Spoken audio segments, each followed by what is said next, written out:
오늘 우리 부처님 의식 가운데, 불교 의식 가운데 저만에 대해 가지고 한번 얘기를 좀 해보려고 그럽니다.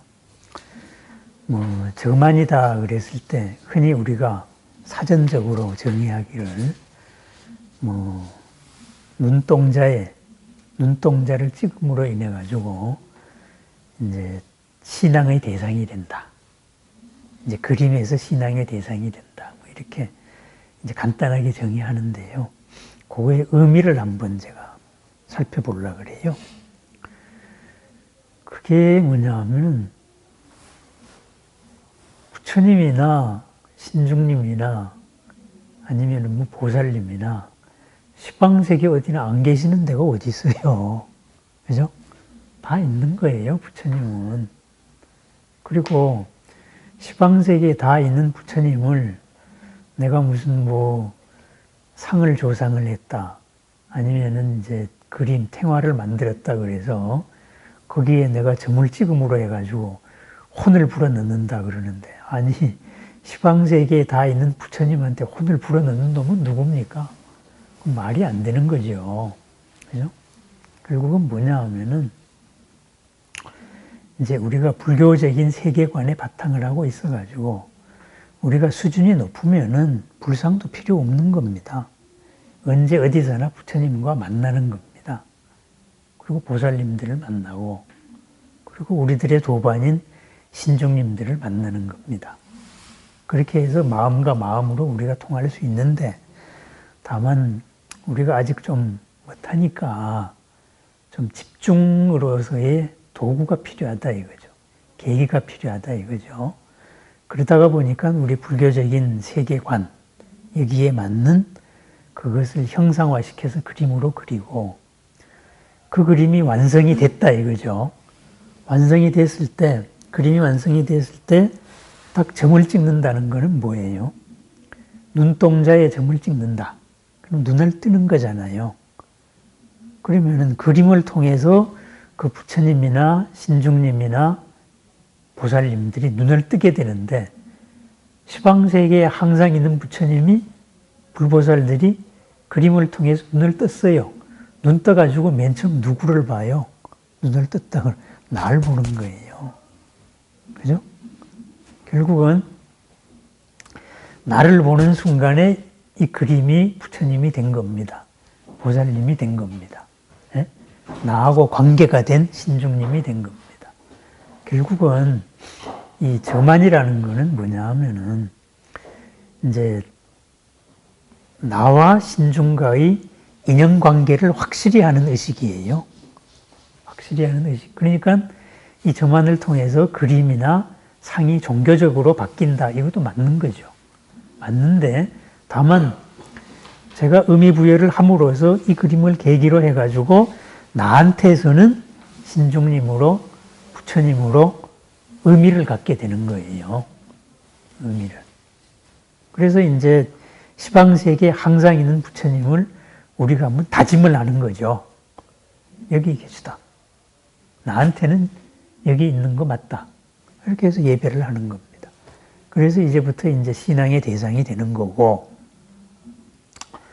또 의지처도 되는 거고, 또 하나는 여기 계신다. 이렇게 생각하니까는 또 뭐가 되겠어요? 내 수호신이 되는 거잖아요. 그죠? 호법, 부처님이 날 지켜주는 거예요. 보살이 지켜주는 거고, 그런 겁니다. 꼭 이런 의식이 없더라도 부처님은 항상 있는 거예요. 그리고 호법 성중들도 있는 거라고요. 도반으로서 항상 있는 겁니다. 그래서 일단은 현재는 우리보다 앞서갔으니까 그 후배들이 잘하고 있나 이렇게 이쁘게 이제 살펴보고 있는 거고, 우리가 그 채널만 맞추면은 항상 그 기도가 통하는 겁니다. 그거는 뭐하고 같냐 하면은 이 허공 중에 뭐 TV고 라디오고 다 있잖아요. 거기 채널만 맞추면 소리가 들리잖아요. 그죠? 기계적인 장치를 갖춰가지고. 그런데 만약에 그런 주파수를 못 맞추면은 못 듣잖아요. TV 주파수를 못 맞추면 못 본단 말이에요. 이거하고 같은 거거든요. 그러면은 이 저만의식, 이것이 뭐하고 같냐 하면은 결국은 우리의 신앙 행태, 이거하고 똑같은 겁니다. 예를 들어가지고 우리가 지금 여기 절에 왔습니다. 뒤에 우리가 약병을 들고 계시니까 약사부처님이죠. 그죠? 약사열애불이 계십니다. 그러면은 약사열애불이 이 방 안에만 계시겠는가? 우리가 흔히 그렇다고 생각을 해요. 절에 간 부처님이 있다 이렇게 생각하니까. 그럼 곤란하죠. 아니 무슨 부처님이 뭐 무주택 세월에 환장하신 분입니까? 집 하나 지어놓고 상 딱 해가지고 여기 계세요. 그러면 얼씨구나 땡이다 하고서는 이제 이거 내 집이다 하고 여기 탁 들어와가지고 앉아있게? 그런 거 아니잖아요. 그죠? 부처님은 모든 거에 걸림이 없으신 분이란 말이에요. 차원의 걸림이 없다 이거거든요. 그러니까 어디서나 계시는 거예요. 모든 차원에 계시고 모든 생명에 그 수준에 맞게 있는 거거든요. 그러다 보니까는 우리가 이제 법당에 와서도 법당에만 부처님이 있는 걸로 착각을 하기 쉬운데 그것도 아니다 이거예요. 다만 우리가 이런 형식을 통해서 내 부처님이다 이렇게 눈으로 봤다. 궁극적으로는 내 마음의 눈으로 부처님을 봐야 되는데 현재 그러지 못하니까 그냥 관계를 맺는 거예요. 그래서 이런 뭐 종교적인 의식이나 이런 거는 바로 그 의미입니다. 그리고 이러한 것이 사실은 불교의 다예요. 불교의 전체입니다. 우리가 교리 얘기를 하다가 보면은 불교가 참 여러 가지 불교가 있구나 이런 거를 느끼게 돼요. 참 여러 가지 불교 있는 거 맞습니다. 그런데 그거는 불교적인 사상이 여러 가지인 거예요. 불교적인 철학이 여러 가지지 기본적인 불교는 딱 하나입니다. 제가 믿는 불교가 제가 믿고 이해하고 그것으로서 살고 또 체험을 한 불교는 딱 하나 불교입니다. 아주 쉬운 불교입니다. 그거는 세계관입니다. 그거는 부처님 당시에서부터 현재까지 일관된 거라고 저는 생각합니다. 부처님 당시에 수많은 사람들이 글자도 모르는 사람들이 부처님한테 무슨 나 깨달으려고 그 사람들한테 부처님 해가지고 귀의한 거 아닙니다. 그죠? 기수급고독원을 지었던 급고독 장자도 이게 처가에 왔는데 자기를 거들떠보지도 않더라. 그러면 자기 바쁘단 말이죠. 이래가 왜 바빠? 왜 나한테 이렇게 이럴 수가 있어? 그랬더니 부처님이 오셨는데 내일 우리가 공양을 하기로 했다. 그러니까 부처님? 이 한마디에 그냥 뿅 간 거예요. 이래가지고 그냥 어디 계시냐? 이래가지고 쫓아간 거예요. 쫓아가가지고 부처님을 뵙고 정말 마음의 평화를 얻고 그래가지고 우리 동네 오시면은 꼭 제가 숲을 마련해 드리겠습니다. 정자를 지어 드리겠습니다. 이렇게 약속을 해가지고 기타 태자의 숲을 금으로 깔아가지고 만든 게 기수급고독원이란 말이에요. 그죠? 그러면은 급고독 장자도 부처님이다 이 한마디에 그냥 뿅 간 거예요. 근데 이런 사례가 부처님 당시에 한둘이 아닙니다. 굉장히 많습니다. 결국은 부처님 당시에도 사람들은 부처님으로 봤던 거예요. 그때의 부처님이라는 말은 그냥 고상하게 깨달았다 이런 말이 아니고 우리식으로 건지면 구세주예요. 구세주. 구세주인데 진리로서 건져주시는 분이다 이거죠. 그러면은 세속적으로 세상을 평안하게 해주는 사람이 전륜성왕이잖아요. 그죠? 그래서 전륜성왕은 뭐 금의 수레바퀴를 굴리는 전륜성왕은 사대주를 통합을 하고, 은혜의 수레바퀴를 굴리는 전륜성왕은 바퀴를 굴린다 그래서 전륜이거든요. 그것은 두 대륙을 평정을 하고, 동해 수레를 굴리는 사람은 한 대륙을 평화롭게 한다. 뭐 이게 전륜성왕이거든요. 그렇다면 부처님은 깨달았다는 말은 뭐냐? 진리의 수레바퀴를 굴리는 법륜을 굴리는 분이란 말이에요. 법륜을. 그럼 법륜을 굴려서 뭐 하는데? 세상을 평화롭게 하고 세상의 모든 어둠을 밝혀준단 말이죠. 그게 구세주예요. 그거를 진리의 수레바퀴를 굴린다 해가지고 깨달은 분이다. 이렇게 표현을 했던 거지. 예? 뭘 하나 탁 깨달으면 부처가 된다. 이런 의미에서의 그거는 아닙니다. 궁극적인 완성입니다. 그래서 일반 사람들한테는 부처님이다 이런 말은 사실은 구세주의 개념이었어요. 그렇게 되고 그럼 부처님께서는 이러이러한 저거고 세상은 이렇게 사람들은 이렇게 살고 그죠? 그래서 이렇게 살면은 죽어서 이런 세상에 태어나고 에?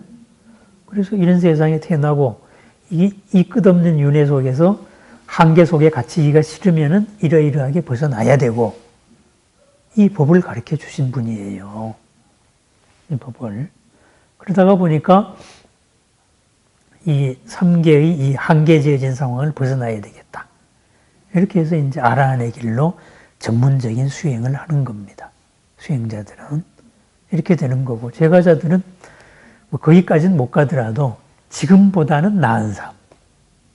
이렇게 불교적인 세계관에 의해서 되는 거예요. 그럼 이 세계관이라는 게 뭐 인도적인 거니까 뻥이다 뭐 이렇게 말하는데, 그러니까 이런 세계관이 없는 불교가 너무나 많아요. 이래서 불교가 종류가 많다는 거예요, 제가. 그런데 부처님의 깨달은 날, 깨달음을 어떻게 해서, 깨달음의 과정을 어떻게 했느냐, 이거를 한번 경전에 나오는 내용을 봐요. 뭐냐 하면은 초저녁에 수많은 전생을 아신 거예요. 수많은 전생을 알았다. 과거를 안 거예요. 그 다음번에 밤이 깊었을 때 뭘 알았느냐. 여기서 태어나서 저기로 가고 저기로 태어나서 일로 오고 이 수많은 차원에서 생명들이 왔다 갔다 하는 것을 안 거예요. 그리고 마지막에 궁극으로 새벽에 깨달으신 것이 그러한 한계에 끄달리지 않는 본뇌를 벗어난 진리를 체득을 하신 거예요. 본뇌라는 건 뭐예요? 잘못된 생각 방식이거든. 그러니까 한계 속에 갇혀 있는 생각이거든. 거기서 자유로웠다 이 말입니다. 말을 바꾸면은 3계라는 업의 인력권에서 완전히 벗어났다 이거예요. 우리로 따지면은 중력 가속도를 벗어날 수 있는 힘을 얻었다 이 말입니다. 우리가 중력 가속도를 못 벗어나면은 하늘 아무리 올라가도 떨어지잖아요. 그게 윤회예요. 그러면은 일반 사람들이 부처님한테서 기대했다는 건 뭐냐? 현재보다 나은 삶이에요. 지금보다 나은 삶. 그래서 나보다 더 위대한 정말 구세주인 부처님한테 공양을 하면은 내가 그 복을 받는다. 이게 불교였어요. 이게 일반 사람들이 불교였다고요. 그리고 부처님은 일반 사람들한테 또 45년 동안 말씀을 해줬고, 또 스님들한테도, 출가 수행자한테도 말해줬고, 예? 이렇다가 보니까는 경전결집은 옛장수 마음대로니까, 예? 출가 수행자들은 자기들 얘기만 먼저 결집을 한 거예요. 이러다 보니까 결집도 부처님 말씀을, 이제 가르침을 먼저 결집한 거 아닙니다. 율장부터 결집을 했어요. 계율부터. 예? 우리 사는데 원칙부터 확실히 하자. 그러니까 철저하게 출가 중심으로 이거를 하고 제가자의 삶은 곁다리로 끼어들인 거예요. 곁다리로. 그런데 부처님께서 막상 돌아가실 때 이게 장례 어떻게 치를까요? 이렇게 하니까는 부처님께서 하신 말씀이 니들은 수행이나 해라. 이것은 제가자들이 알아서 한다. 그래서 전륜성황의 예로 제가자들이 알아서 할 것이다. 이러다가 보니까 어떻게 됐느냐. 부처님의 사리가 나왔잖아요. 이 사리에 대해 가지고 출가 수행자들은 입도 뻥끗 못했단 말이에요. 이 사리의 분배권은 제가자들한테 있었거든. 그래서 이 제가자들이 탑을 세웠단 말이에요. 이거는 뭐냐. 이게 신앙의 영역이에요. 소위 말해서 이 삼계를 벗어나는 데에서 하나하나 차근차근 올라가는 우리들의 삶이에요. 그러니까 왜 부처님이 그랬느냐. 그래서 이 승원하고 탑원이 분리되어 있는 제도가 한 부처님 돌아가지고 한 200~300년간은 지속이 돼요. 유훈을 받들어가지고. 그럼 탑에는 누가 모여요? 부처님을 기리는 사람들, 신앙인들이 모이는 거예요. 그러다 보니까 거기서 부처님 얘기도 해주고, 뭐 부처님에 대한 그림도 그려놓고, 처음에는 이제 거룩한 분을 그릴 수 없으니까 연꽃이나 그려놓고, 어쨌든 거기서는 신앙이 이루어지는 거예요.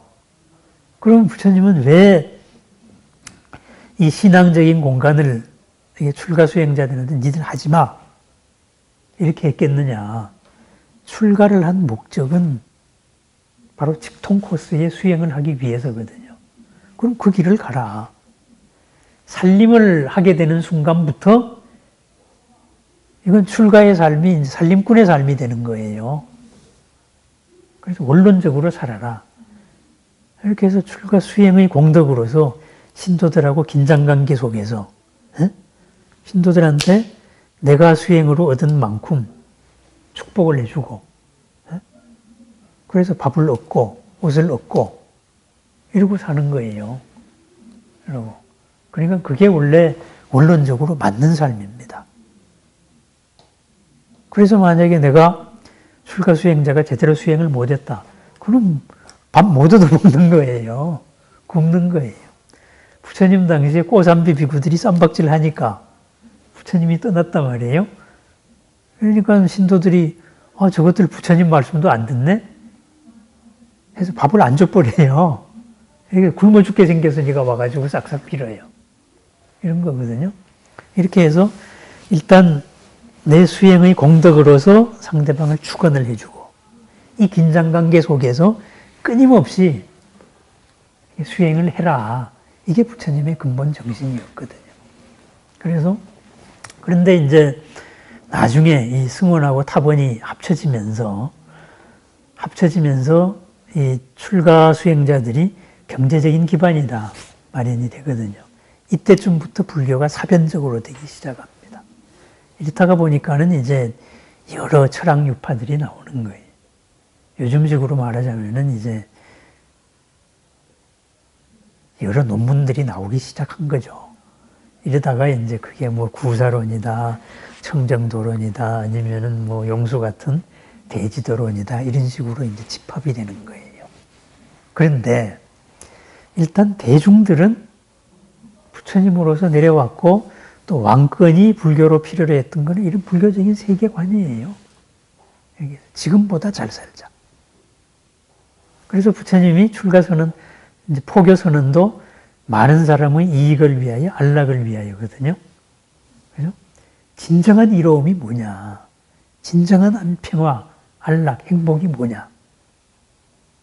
그러면은 지금 당장에서는 지금보다 나은 삶이고, 어제보다 나은 삶이고, 내생에서는 금생보다 나은 내생이고, 이런 거예요. 점진적으로 올라가고. 거기에서 초특급으로 올라가고 싶다. 그러면은 전문적으로 버리고 나와서 긴장관계 속에서 살아라. 수행의 수행력이 없으면은 밥을 못 얻어 먹는다 이 말이에요. 그렇게 치열하게 살아라. 이게 원래 정신이었어요. 그러면은 이 불교가 중국에 왔을 때도 한번 봐요. 중국 불교의 거대한 불교 유적들이 거의 다 위진남북조 시대에 만들어졌습니다. 뭐 낙산대불에서 시작해가지고 온갖 석굴들, 우리가 중국에 가서 볼 수 있는 거대 불교 유적지는 전부 다 수나라 이전에 만들어졌어요. 그럼 뭐냐? 그때 화엄학이 있었습니까? 무슨 우리가 부처님의 마음이라고 말하는 선종이 있었습니까? 현장에 반야 공사장이 있었냐고. 그런 거 없었어요. 뭐 대승불교, 소승불교, 뭐 공사상, 뭐 반야, 뭐 이런 복잡한 거는 다 수나라 이후의 교파들이에요. 선종도 마찬가지. 선종은 당나라 이후 얘기고. 그러면은 이런 것들이 이거 되기 전에도 중국이 이제 수많은 나라로 쪼개져 있고 이러는 몇백 년 동안 진짜 중국의 모든 불교 문화들이 꽃피웠던 거예요. 그럼 이게 뭐냐? 불교가 뭐냐? 이런 세계관에 바탕한 가르침이에요. 세계관에.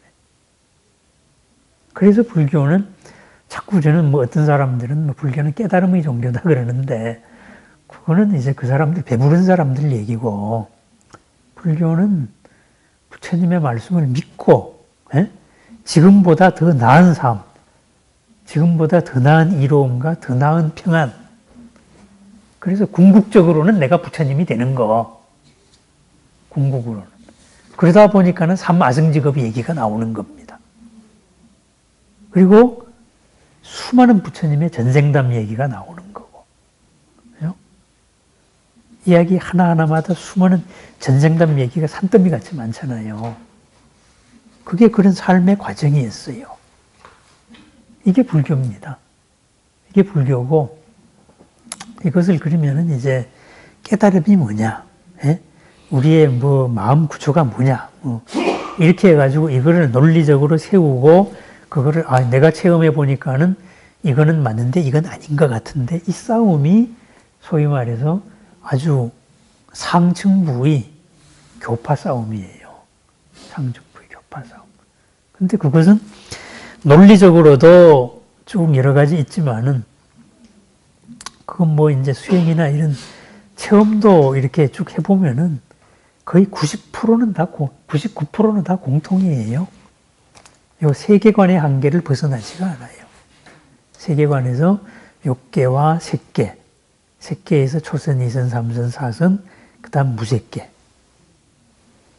여기를 벗어나지 않습니다. 다만 그것을 나중에 무색계의 영역이다 이렇게 되면은 그거는 주장하면은 주장하는 대로 보이는 영역이에요. 주장하면. 아무것도 없는 소멸이다 그래버리면 그렇게 보이는 거예요. 그게 아니고 거기에 무한히 많은 공덕이 있다. 이렇게 보면 또 그렇게 보이는 거예요. 이걸 가지고 치고받고 쌈박질을 했던 겁니다. 그렇게 되고 남방에서는 이제 뭐 구차재정 해가지고 무색계 선정을 최고로 치는데 그거는 부처님이 부정했던 불교입니다. 부처님은 사선정에서 해탈을 완성하셨고 열반을 하실 때에도 사선정에 들었다가 깨어나서 열반하셨다고 돼 있어요. 이거는 아주 초기적이다가 보니까 어떤 교파에서도 손을 못 댔던 영역입니다. 그게 왜 사선정이냐 이거지. 지혜와 선정이 함께 있었던 이거거든. 어쨌든 이건 교리 얘기고요. 그거는 또 우리가 뭐 기도를 하거나 이렇게 수행을 해보면은 어느 정도 느낄 수 있습니다, 사실은.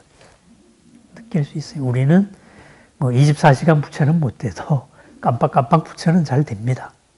그게 지속이 안 돼서 그렇지. 어쨌든 제일 중요한 거는요, 이 불교적인 세계관입니다. 우리가 살고 있는 번지수는 여기다. 그리고 요거보다 나온 번지수에는 요러요러한 세계가 있다. 그럼 요로 가자. 그러면은 이러한 것보다 세계가 만약에 차원이 3개의 차원이 이렇게 됐으면은 대승불교에서는 이거 내가 체험을 해보니까 그게 아닌데 딴 세계가 있는데 이래가지고 불보살이 원력으로 만들어진 의보죠. 의보로 만들어진 국토들이 있더라.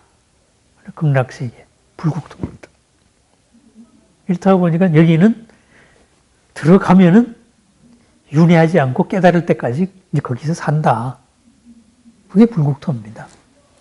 불국토가 아니면은 3계 안에서는 뱅글뱅글 돌아야 돼요. 예? 그 윤회하는 거 요새 우리 보잖아요. 대통령이 된 복을 지었던 사람 2사람이 깜빵 가 있잖아요. 그죠? 그게 윤회예요. 뱅글뱅글 도는 겁니다. 그렇게. 복이 닿으면은. 그런데 부처님 나라 불국토는 원력에 의한 과보로서 만들어진 땅이기 때문에 거긴 들어가면은 하품 하생으로 태어나는 수는 있어도 들어가기만 하면은 언젠가는 상품 상생으로 바뀌고 부처가 된대더라. 이런 영역입니다. 근데 이런 것이 뭐 논리적으로도 다 이제 회통이 될 수 있고 또 저걸로도 됩니다. 체험적으로도 삼매에서도 우리가 볼 수 있는 영역입니다. 어쨌든 이런 세계관이 불교입니다. 세계관. 그런데 불교가 이제 화엄종 이후에, 화엄종만 하더라도 굉장히 관념화된 불교고, 화엄종 이후에 특세한 게 이제 선종인데, 선종부터는 조금 또 많이 관념화가 됐죠. 이제 뭐 선종에 대한 얘기를 잠깐 제가 부정적인 측면만 한번 얘기해 보겠습니다. 이런 신앙적인 영역하고 다른 거. 우리 선종에서 금과 옥조로 삼고 있는 게 대선사의 서장입니다. 그러면은 그래서 뭐 묵조선 같은 사선은 하지 마시고 화두는 이렇게 챙기시고 어쩌고 저쩌고 뭐 이걸 금과 옥조로 합니다. 그러면은 그 서장에 나오는 대의 상대자가 다 누구예요? 고관대작들이에요. 전부 다. 삶의 괴로움에 절실한 이런 일반 사람들이 아니에요. 그냥 고관대작들이 관념에다가 그렇게 하지 마시고 이렇게 하세요. 이렇게 하시고 이러면서도 대해 자체도 정치적인 논리에는 또 한 세력으로서 휘말렸던 사람이에요. 그러니까 세계관으로서의 불교하고는 다른 불교입니다. 그것은. 그러니까 권력가고 고관대작들하고 지나다가 보니까 그 사람들이 후원해주면 절 잘 되고, 그러니까 이 선사라는 사람들이, 주지라는 사람들이 항상 하는 게 전부 다 벼슬아치 만나는 것밖에 없어요. 그 다음부터. 또 불교가 국교가 된 고려시대에는 어떻게 됩니까? 그냥 국교다가 보니까 계위가 올라가는 순간 벼슬이 올라가는 거하고 똑같잖아요. 불교가 벼슬이었어요. 국교라는 거는. 바로 그런 겁니다. 그래서 일반 정말로 부처님께서 치열하게 구도행을 할래? 아니면은 당연하게 우리가 이 세계관 속에서 한 걸음 한 걸음 나갈래? 이 두 개의 공통점은 불교적인 세계관입니다. 그래서 이 세계관에 바탕을 하지 않으면은 불교는 그냥 관념 철학이에요. 뭐 니들 뭐 이런 거 아니? 뭐 이런 거. 고관대작들 벼슬에 있는 동안에는 부러울 게 없잖아요. 그러니까는 근데 한 가지 모자라는 게 있잖아요. 관념적으로, 철학적으로 이런 게 좀 궁금하니까 와가지고 하면은 그거 이제 뒤통수 쳐주고. 이게 소위 말해가지고 서장이에요. 근데 그거는 불교의 극히 일부다 이 말씀입니다. 제가 말씀드린. 그거가 잘못됐다고 제가 부정하는 게 아니에요. 우리 불교의 대상은 가장 세속적으로 성공한 사람부터 가장 실패한 사람까지 다거든요. 이 다를 아우를 수 있는 것은 불교적인 세계관입니다. 그러면은 그러한 불교적인 세계관을 우리가 잘 너무 추상적이고 이러니까 잘 모르겠다. 이렇게 해서 만든 게 수많은 이런 불교적인 문화예요. 네? 형상화를 통해 가지고 이렇게 관계를 갖는다 이거죠. 그러면은 여기에 무슨 부처님이 여기 갇혀 있고 신중들이 여기 머물고 그거 아니다 이거죠. 그건 어디나 있는 거예요. 다만 내가 여기에 저만이라든가 아니면은 의식을 통해 가지고 관계를 맺음으로써 나한테는 부처님을 보는 창이 되는 거예요. 그러다가 보면은 내가 허전할 때도 와가지고 부처님하고 이렇게 비는 거예요. 그죠? 의지처가 된다고요. 근데 여기만 있는 건 아니지만은 현재 나한테는 이렇습니다. 이게 이제 소위 말해 종교적인 의식입니다. 그래 저만이고. 네? 그래서 뭐 저만을 하고 이러면 공덕이 크다 하는 이유가 이런 의미에서 볼 때 공덕이 크죠. 네? 내가 부처님을 아니면은 신중님을 내 도반으로서 이렇게 받아들이는 청을 합니다. 네? 눈을 떴습니다. 눈을 떠가지고 날 봤으니까 관계가 맺어졌잖아요. 그 다음부터는 나는 보호자가 생겼으니까 좋지만은 한편으로 보면은 그때부터 망하는 거죠. 보호자 눈을 항상 의식해야 되니까 함부로 못 살잖아요. 정신 차리고 살아야 되잖아요. 그래서 종교적으로 사는 겁니다. 수행을 하고. 그렇습니다. 그래서 우리가 불교에서 이제 여러 가지 사상도 좋은데 그런 것은 이제 다 이런 세계관에 바탕을 했다. 그래서 이 세계관을 딱 염두에 둔 불교를 해야 됩니다. 요거 안 하면은요, 요거 빼버리면은요, 그냥 좋은 철학이에요. 유식에 해당되는 거는 현대의 뭐 정신분석학이 다 해결하고 있는 것이고, 예?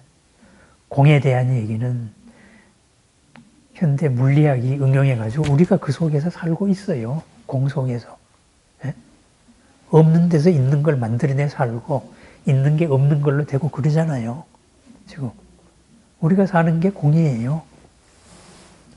이런 식으로 불교적인 이런 사상은 이렇게 보면은 사람이 생각하는 생각은 거의 비슷하거든요. 이러다가 보니까 이런 철학 내용은 이런 문화권에서도 생각했고 이런 문화권에도 다 생각했던 거예요. 다만 불교는 연기다라는 요 연기라는 체계하에서 요걸 딱 논리화시켰던 거고. 그리고 그걸 또 이렇게 내가 이렇게 체험을 해보니까 맞네. 그건 틀렸어. 이렇게 체험의 영역하고 겹치는 거고. 그 차이입니다. 불교의 바탕은 세계관입니다. 예, 감사합니다.